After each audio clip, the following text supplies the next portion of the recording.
Hi there, good afternoon. How's it going? This is Sumba. I think I want to go this way. It isn't that far to this beach that I'm trying to get to. There should be another big road up ahead where I'll go left, so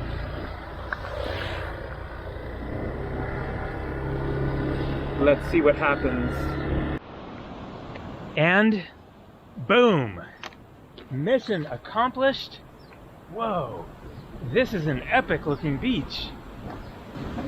And is there going to be a single person on it? Incredible. No, not a single other person or being of any kind around.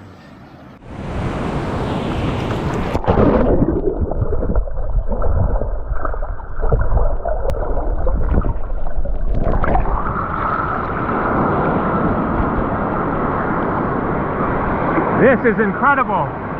Sumba Island, Indonesia.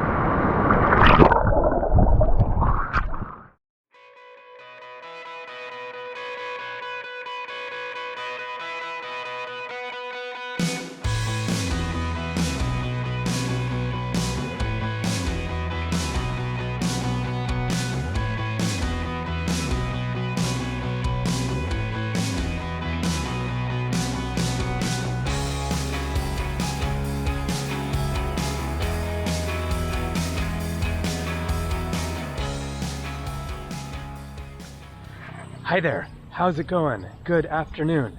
Today is Monday, October 20th, 2025, currently 86 degrees Fahrenheit, that is 30 degrees Celsius here on lovely Sumba Island on a just absolutely perfect sunny day. Look at this.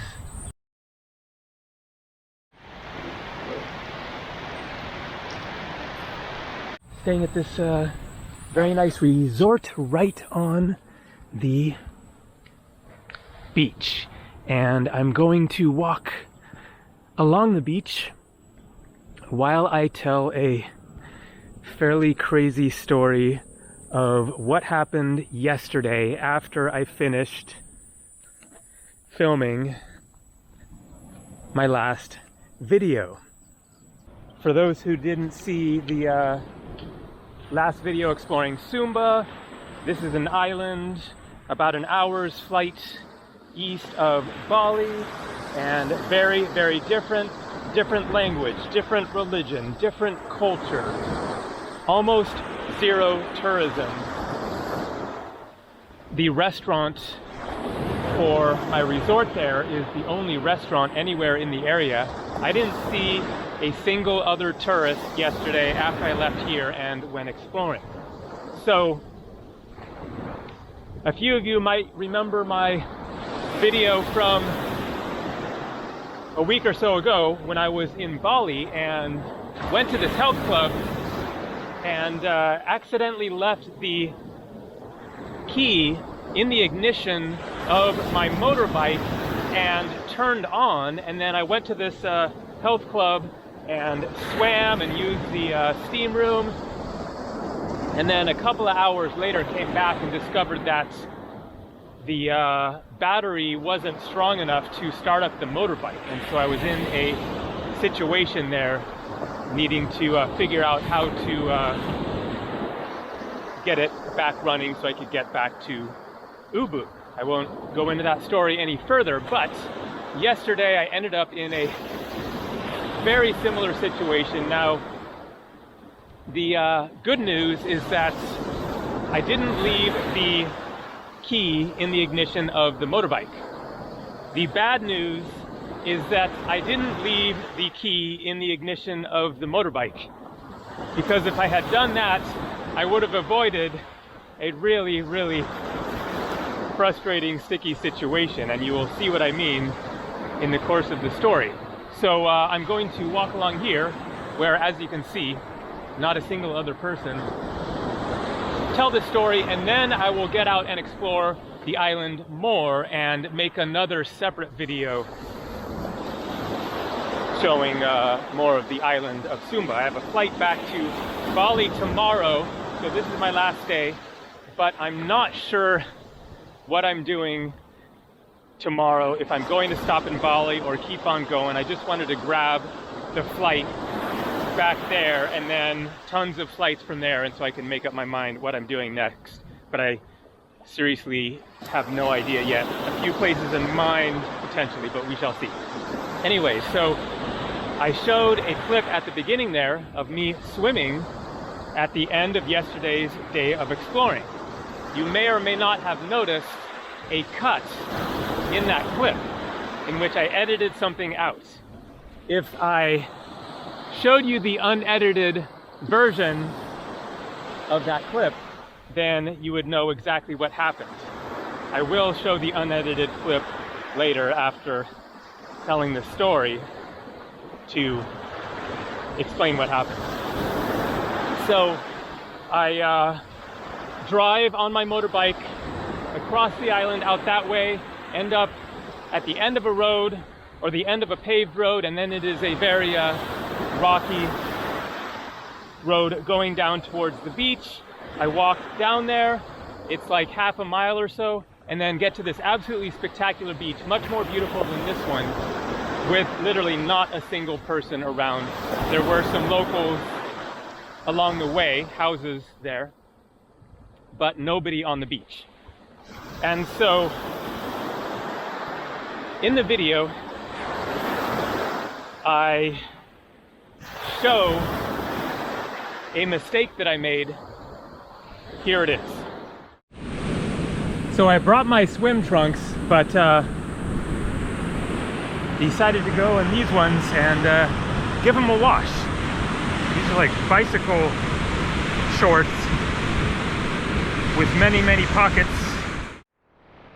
So I decided to swim in the same shorts that I had been wearing all day instead of using my swim trunks to wash them off. So I take a swim and then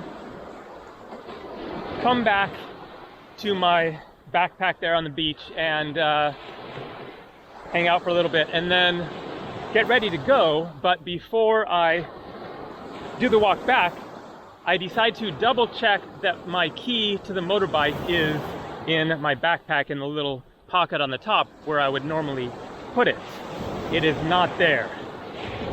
Now I'm seriously stressed out. So I'm assuming that I must have done what I did before and accidentally left the key in the ignition of the motorbike.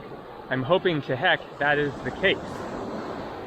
And so I start the walk back half a mile or so, get to the motorbike, and oh crap, it is not in the ignition of the motorbike.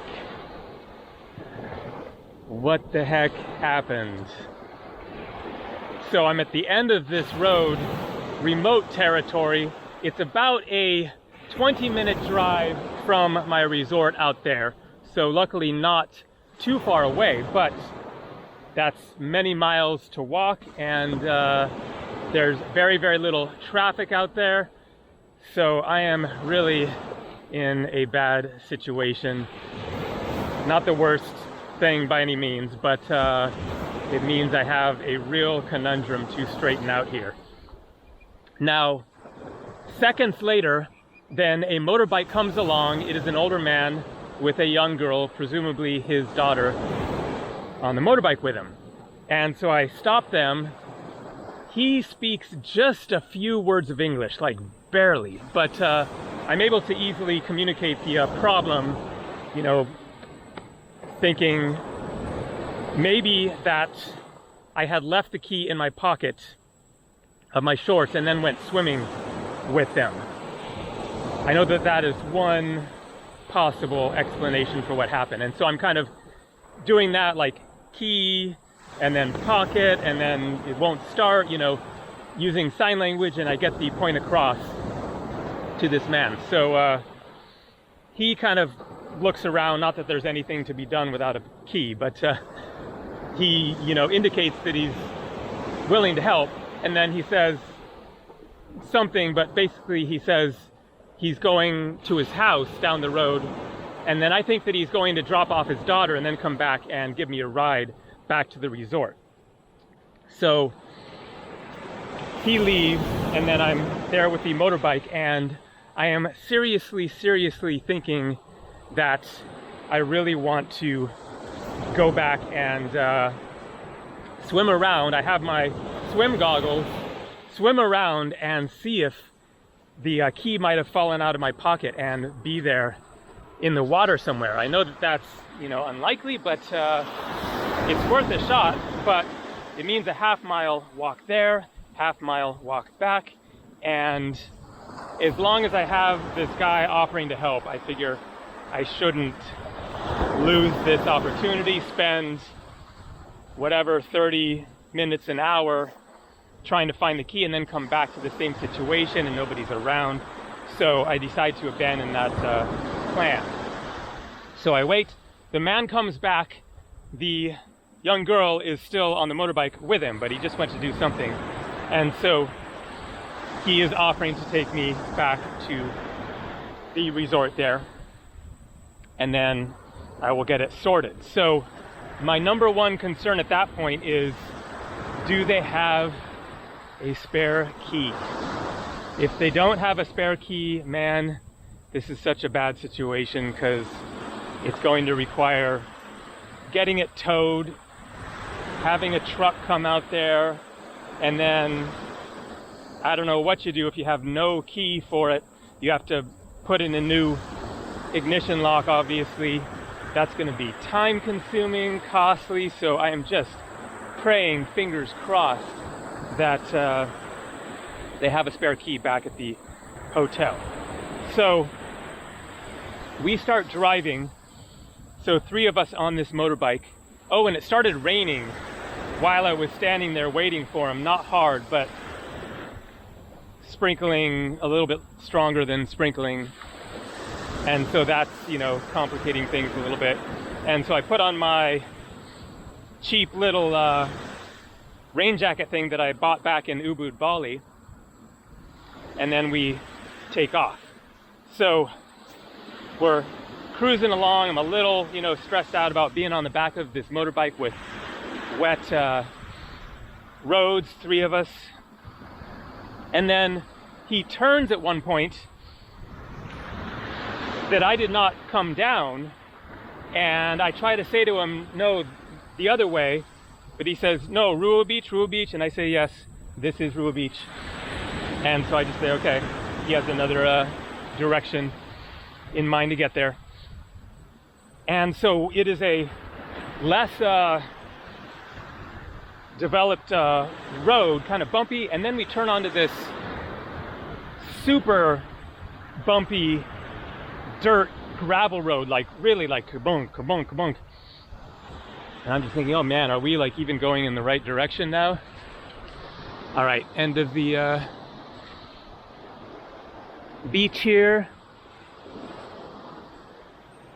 Some sort of a little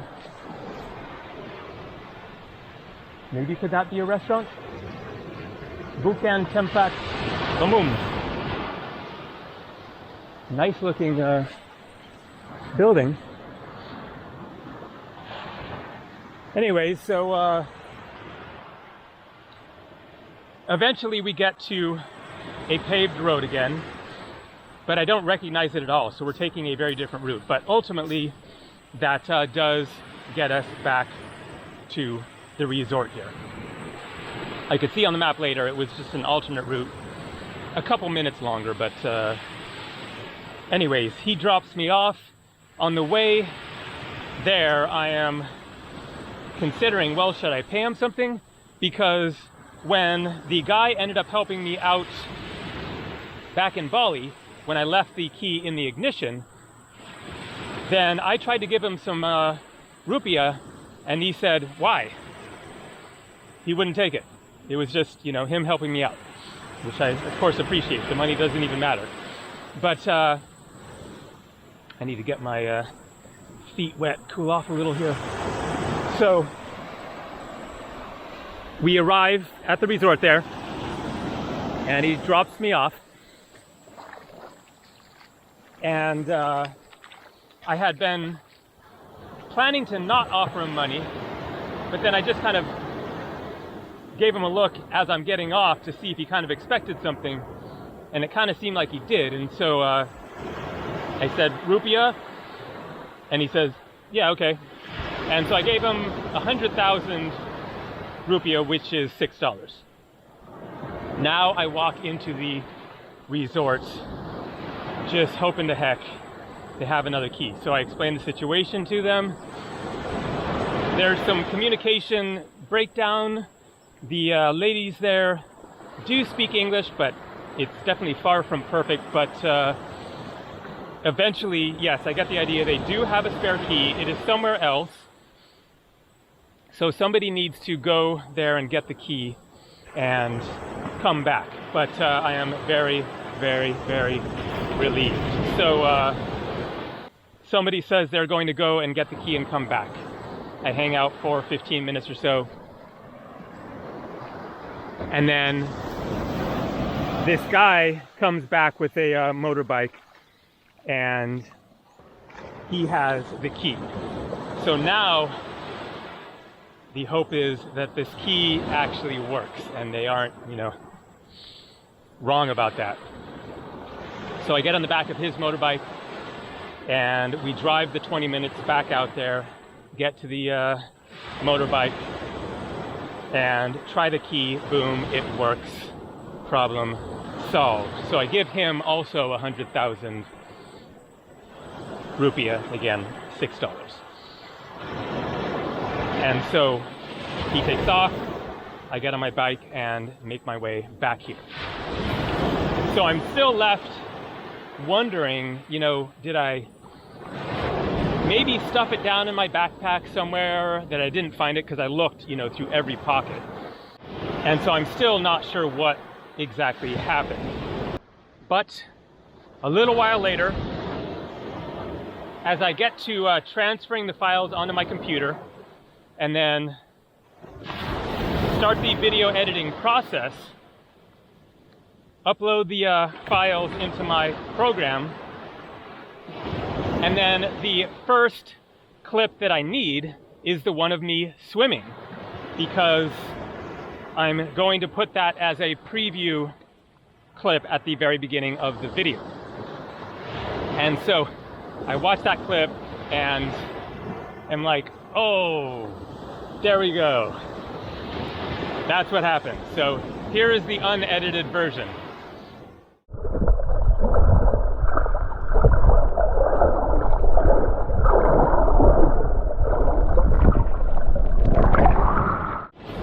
And as you can see, key fell out of the pocket. So there were three things that I did that led to that happening. The first was that I put the key in my pocket instead of in the little pocket on the top of my day pack there, which is where I would normally put it if I'm going to be gone longer than a few minutes. If I'm just popping into a market, I'll put it in my pocket probably. But if I'm going on a hike or whatever, going to the beach, then normally I would put it in that little pocket in my backpack, and then it's zipped and fully safe. And then the second thing that I did that led to this was I decided to swim in the shorts that I had been wearing instead of wearing my swim trunks. I just decided to do that, partly so that I wouldn't have to do the change, but also just to wash them off. Shorts get sweaty as you're exploring around. I had just forgotten, certainly in part because I am a bit distracted by the filming, and so I'm talking the whole way, walking down there, and just forgot that I had put the keys in my pocket. And so I go take a swim, but the key did not fall out the first time I went under the water, because I made another video clip before that one, the preview clip, that was like 4 minutes long or something of me swimming in the water and then talking quite a bit, and then ending the video and saying, see you later. So at that point, the key was still in my pocket, even though I had swam underwater.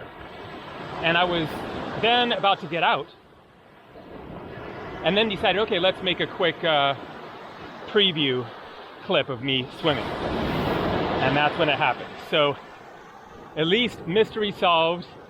I don't have to wonder if I'm going to come across the key in my backpack or in, you know, something in the motorbike. I mean, I checked all the compartments and it wasn't there, but at least now I know exactly what happened.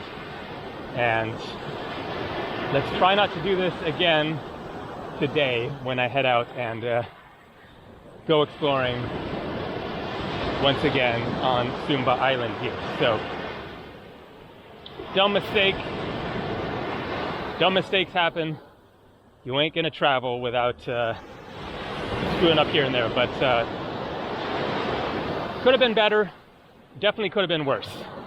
All right, I'm now going to take a bit of a break, get something to eat, and then head out and make the most of this amazing day.